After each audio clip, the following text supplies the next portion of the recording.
Mister Dayal साहब, जब Trump ये कह रहे हैं कि भारत के लिए भारत हम पर 100% भरोसा कर सकता है, भारत जो चाहे हमसे ले सकता है, तो जो चाहे हमसे ले सकता है, जैसे मैंने ये लाइन सुनी तो मुझे ट्रेड डील की याद आ गई। तो ट्रेड डील पे क्या थोड़ा सा अपना रुख भारत के प्रति अमेरिका झुकाएगा क्या? लक्ष्मण जी, मैंने अपने पहले इंटरवेंशन में ये साफ साफ कहा था कि ट्रंप साहब की कथनी और करनी में हमेशा फर्क होता है। वो तो पहले भी कहते आ रहे हैं, मोदी जी मेरे बेस्ट फ्रेंड है, India is big country, great friend वगैरह, लेकिन वो वास्तव में करते क्या है? उन्होंने टैरिफ लगाए पहले 25%, फिर रशियन ऑयल परचेज करने के लिए और 25%, और वीजा इमिग्रेशन पॉलिसीज ऐसी बनाई जिससे हमको बहुत नुकसान हो रहा है। इंडिया पाकिस्तान के साथ मीडिएशन करते करते वो पाकिस्तान के सबसे क्लोज फ्रेंड हो गए, यहाँ तक कि वो कह रहे हैं कि उनके फेवरेट फील्ड मार्शल हैं जनरल, अब तो फील्ड मार्शल आसिम मुनीर। तो ये जो दोगलापना है, ये तो ट्रंप साहब का हमेशा से कायम रहा है। अब प्रश्न ये है कि क्या उनपे कोई प्रेशर्स अब आ रहे हैं जिसकी वजह से वो छटपटा रहे हैं कि किस तरह से भारत के साथ दोस्ती फिर से हो जाए? जी, जरूर प्रेशर्स आ रहे हैं, कई तरह के। एक तो अमेरिका के अपनी इकोनॉमी पे कुछ प्रेशर्स है, वो सोचते हैं कि इंडिया के साथ अच्छी ट्रेड रिलेशंस हो, ट्रेड डील जल्दी हो जाए तो अमेरिका के जो वो सोयाबीन एक्सपोर्ट, कॉर्न ऑयल की जो कोशिशें कर रहे हैं, चाहते हैं, और एनर्जी एक्सपोर्ट ये बढ़े तो अमेरिकन इकोनॉमी को और फायदा हो। इसके अलावा देखिए, अमेरिका में एक बहुत पावरफुल सेक्टर है डिफेंस प्रोडक्शन सेक्टर। कहते हैं ये अमेरिका का डीप स्टेट है। अमेरिका जो है वो दुनिया का सबसे बड़ा डिफेंस एक्सपोर्टर है। भारत जो है वो दुनिया का सबसे बड़ा डिफेंस इंपोर्टर है। हम सबसे बड़े इंपोर्टर है डिफेंस इक्विपमेंट के। तो वहां के जो अमेरिकन डिफेंस मैन्युफैक्चरर लॉबी है, वो चाहती है कि इंडिया का मार्केट हमारे लिए खुले, हमको और अपॉर्चुनिटीज मिले। हालांकि उन्होंने कुछ ऐसे रिस्ट्रिक्शंस लगाए हुए हैं ऑन ट्रांसफर ऑफ टेक्नोलॉजी जो हमारे आत्मनिर्भर भारत के साथ टाइप नहीं होते। हम चाहते हैं ट्रांसफर ऑफ टेक्नोलॉजी हो और हमारे यहाँ निर्माण हो। इसके अलावा हम डाइवर्सिफाई कर रहे हैं, हमारे कई सोर्सेज ऑफ सप्लाई, रशिया है, फ्रांस है, इजराइल है। अमेरिका चाहता है कि जहां तक हो सके हम दूसरे कंट्री से सप्लाईज बंद करें, खासतौर पे रूस के साथ जो हमारे डिफेंस प्रोडक्शन, डिफेंस सप्लाई के कॉन्ट्रैक्ट्स हैं, वो ट्रंप साहब को बहुत नागवार है। वो चाहते हैं कि ये खत्म हो और अमेरिकन एक्सपोर्टर्स को इसमें मार्केट मिले। तो डिफेंस सेक्टर एक ऐसा है जिसमें प्रॉफिट मार्जिन बहुत होते हैं, एक्सपेंसिव होती है, जो आपको फायदे होते हैं वो बहुत बड़े होते हैं। तो ट्रंप साहब जो है वो छोटी मोटी चीजों के लिए सोच रहे हैं, वो बड़ी बड़ी चीजों को सोच रहे हैं और हर तरह से वो प्रेशर लगाते रहेंगे। ये भी कहेंगे कि भाई हम 100% हम आपके साथ हैं, आप हमसे जो लेना चाहिए, लेकिन वास्तव में वो क्या करते हैं ये हमें देखना होगा। मुझे नहीं लगता कि कोई खास हम उनसे उम्मीद कर सकते हैं, कोई खास उनकी नीतियों में परिवर्तन देख सकते हैं, क्योंकि वो तो अमेरिका और खासतौर पे अपना पर्सनल इंटरेस्ट देखेंगे। देखिए पाकिस्तान के साथ क्यों नजदीकी हुई, उनको वहां बिजनेस डील मिली, क्रिप्टो करेंसी की मिली, रेल अर्थ की मिली, जिसमें ट्रंप फैमिली का फायदा हुआ है। तो क्या हम इस तरह के फायदे उनको देंगे? नहीं, हम एक स्ट्रेट पॉलिसी फॉलो करेंगे। पाकिस्तान की तरह गंदी पॉलिसी नहीं फॉलो करते जिसमें प्राइवेट पार्टीज का कुछ बहुत फायदा। तो ले देखे ट्रंप साहब जो कहते रहे 100% में इंडिया के साथ हूं, हम पे पूरा बिलीव करो। मेरे विचार में हमारे यहाँ पॉलिसी मेकर फूक फूक कर पिएंगे जो प्याला ट्रंप साहब आगे पेश करें। तो ये कहूँगा कि आपने कहा भाई साहब कि भारत को जो चाहिए हम देने को तैयार हैं, तो आप जो ट्रेड डील में जो हम बातें कह रहे हैं उन बातों को मान लीजिए। आसिम मुनीर को आपने गोद में बैठा रखा, उसको हटाइए, बेकार का आदमी और बहुत धोखेबाज आदमी है। थॉमस मैथ्यू साहब, हमारी बात मानेंगे ट्रंप साहब? साहब जो बोला, I think 100% I am in agreement with what he said, 100%। एक जगह कहने की बात है, See, आदमी को ना जो he is not to be judged by his words, he has to be judged by his actions.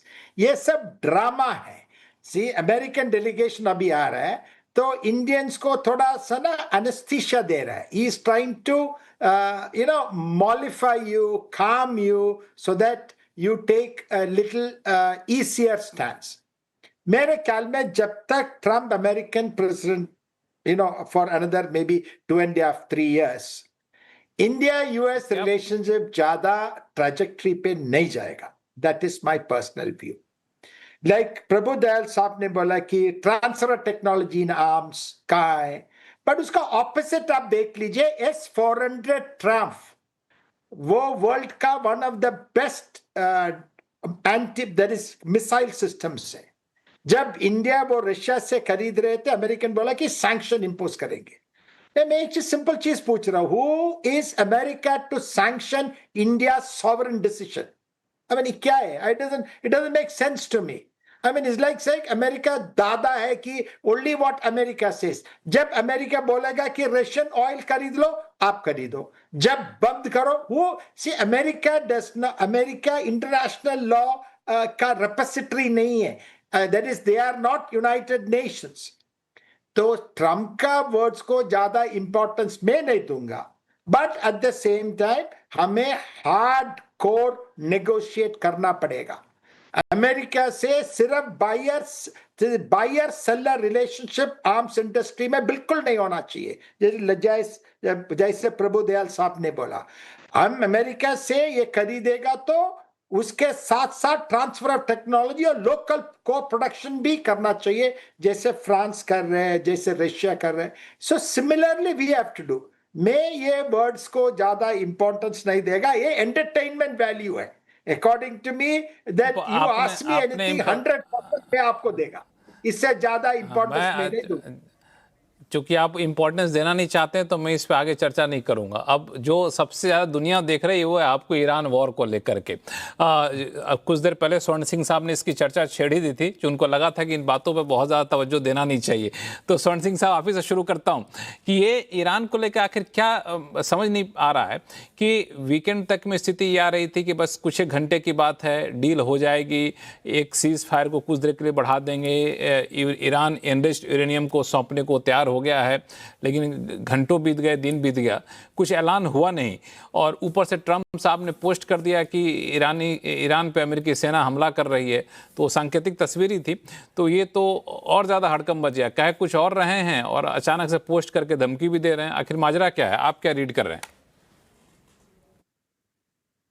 मैं फिर से वही बात कहूंगा कि उनके बातों पर आप ना ध्यान दें. अमेरिका क्या कर रहा है उस पर ध्यान देंगे तो उसमें देखें कि पाकिस्तान तो लगातार जुड़ा ही हुआ है मध्यस्थता की कोशिश में. इसीलिए 2 दिन पहले field marshal Asim Munir Tehran में थे. पर एक बदलाव उसमें जो आया है मध्यस्थता में वो ये कि आज ईरान की संसद के जो स्पीकर हैं मोहम्मद गालिबाफ और वहां के विदेश मंत्री अब्बास अरागची, आज वो कतर में हैं और कतर के सीनियर लीडरशिप की बातचीत ओमान से लगातार हो रही है. तो ये मध्यस्थता में वापस आप देखें ओमान और कतर फिर से सक्रिय हो गए हैं. और जिस तरह से भारत का 5 दिन का दौरा अमेरिका के विदेश मंत्री का है तो जाहिर है कि भारत क्या उसमें कुछ योगदान दे सकता है, इस पर भी बातचीत होगी. हालांकि जाहिर है कि भारत अपनी, जैसा ट्रंप ने एक समय में कहा था कि सारे साथी देश अपनी सेनाएं भेजकर उनके ब्लॉकेड में मदद करें, भारत उस तरह का कोई कदम नहीं उठाएगा. पर हाँ, डिप्लोमेसी में भारत लगातार परोक्ष रूप से जुड़ा हुआ है और योगदान दे भी सकता है, उसमें कोई दो राय नहीं है. ईरान से जुड़ी हुई दूसरी बात यह कि इस परिप्रेक्ष्य में अमेरिका लगातार भारत को यह भी जताने की कोशिश कर रहा है, हालांकि अमेरिका के विदेश मंत्री की बातचीत को जो जामा पहनाया जा रहा है वो ये कि दोनों नेता या प्रधानमंत्री मोदी के साथ उनकी क्षेत्रीय और विश्व स्तर पर संतुलन सुरक्षा को लेकर बातचीत हुई. पर खासकर वो भारत को ये जताना चाह रहे हैं कि भारत की ऊर्जा की सुरक्षा में अमेरिका योगदान दे सकता है. तो आपने पूछा कि राष्ट्रपति ट्रंप जब कहते हैं कि सब कुछ मुहैया कराने को तैयार हैं भारत को, वो केवल कहने की बात है। वो खासकर तेल बेचना चाहते हैं भारत को, वो न केवल अमेरिका का तेल बेचना चाहते हैं, वो आज वेनेजुएला का तेल जो अब अमेरिकी कंपनियों के काबू में है, वो भी भारत को ज्यादा से ज्यादा आयात करने की और एक तरह से इशारा करना चाहते हैं। इसीलिए वहां से अमेरिका से चलने से पहले विदेश मंत्री मार्को रूबियो ने खुद कहा कि वेनेजुएला की कार्यकारी राष्ट्रपति डेल्सी रोड्रिगस भारत की यात्रा इस महीने के अंत से पहले करेंगी और ऊर्जा को लेकर, तेल के आयात को लेकर एक बड़ी बातचीत उसमें हो सकती है। तो मुख्य तौर पर जो अमेरिकी राष्ट्रपति का या उनकी टीम का जो उद्देश्य है भारत से जुड़ने का, उसमें सबसे बड़ा मुद्दा यह है कि वो न केवल अपने तेल का निर्यात भारत में बढ़ाना चाहते हैं, बल्कि आप देखें कि वेनेजुएला का तेल भी भारत में वो निर्यात करवाना चाहते हैं। हाँ, उसमें जाहिर है कि यातायात में या आप इंश्योरेंस को लेकर बात करें, शिपिंग की बात को लेकर थोड़ा हमें महंगा पड़ सकता है, पर यह भी ध्यान रखना होगा कि भारत आज तीसरे या चौथे स्थान पर है ये रिफाइंड ऑयल के निर्यात को लेकर। तो यदि भारत बहुत ज्यादा आयात कर पाता है वेनेजुएला या अमेरिका से तेल का, तो उसके साथ साथ हमें बहुत ज्यादा ध्यान इस पर नहीं देना कि वो 18 मई को उन्होंने एक बार फिर 30 दिन का एक्सटेंशन दिया कि भारत रूस का तेल खरीद सकता है। भारत किस तरह से इस वक्त फॉरेन एक्सचेंज रिजर्व्स को अपना तेल का निर्यात करके सुदृढ़ कर सकता है, आयात तो करता ही है बड़े स्तर पर, वो तालमेल मुझे लगता है कि उस पर क्या सहमति बनती है वो ज्यादा आवश्यक होगा। और क्या विदेश मंत्री अपनी 4 जो क्वाड का बैठक है उसमें कुछ संकेत दे सकते हैं कि कब शिखर सम्मेलन होगा। हाल ही में अपने जो साक्षात्कार मार्को रूबियो ने दिए हैं टेलीविजन पर, उन्होंने कहा कि इस साल शायद उनको पूरी उम्मीद है कि राष्ट्रपति ट्रंप भारत आएंगे और ये शिखर सम्मेलन क्वाड देशों का भारत में इस बार हो जाएगा।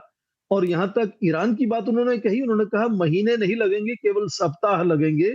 पर यदि रुख ईरान का देखें तो बहुत लगातार कड़ा रुख बना हुआ है, उनकी तरफ से कोई संकेत नहीं है कि किसी तरह का अभी कोई शांति एक तरह से बनने वाली है इन दोनों देशों में।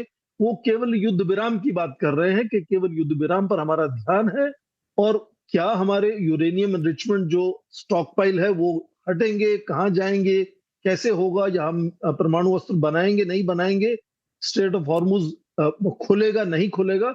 ईरान कह रहा है कि स्ट्रेट ऑफ हॉर्मुज का प्रबंधन किसी और देश की जिम्मेदारी नहीं है, ये केवल ओमान और ईरान का विषय है, और वो आपस में लगातार बात कर रहे हैं। तो यदि आप देखें कि ईरान का रवैया किस तरह से है, तो शायद इसी तरह से जब उनको बहुत ज्यादा तलखी होती है तो राष्ट्रपति ट्रंप ये फिर से धमकी दोहरा देते हैं कि उनकी सेनाएं फिर से हमला करने को तैयार है, और उसके संकेत जमीन पर कोई नहीं है, बिल्कुल नहीं है।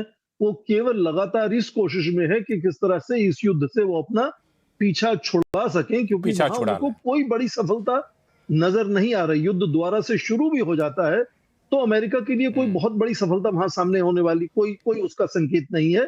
इसलिए वो केवल वहां से एग्जिट स्ट्रेटजी में पूरी ध्यान दे रहे हैं, और क्या भारत उसमें कुछ योगदान दे सकता है, शायद इस पर भी लगातार बातचीत होगी। भारत मुझे नहीं लगता कि इसमें कोई सक्रिय योगदान देगा या फिर खुल करके सामने आएगा, क्योंकि भारत की जो रणनीति रही उस कि हम निष्पक्ष रहेंगे और शांतिपूर्ण समाधान देखेंगे, तो उसी पर मुझे लगता है भारत अडिग रहेगा। क्योंकि बहुत सारे जियोपॉलिटिकल इक्वेशन है, उसमें पता नहीं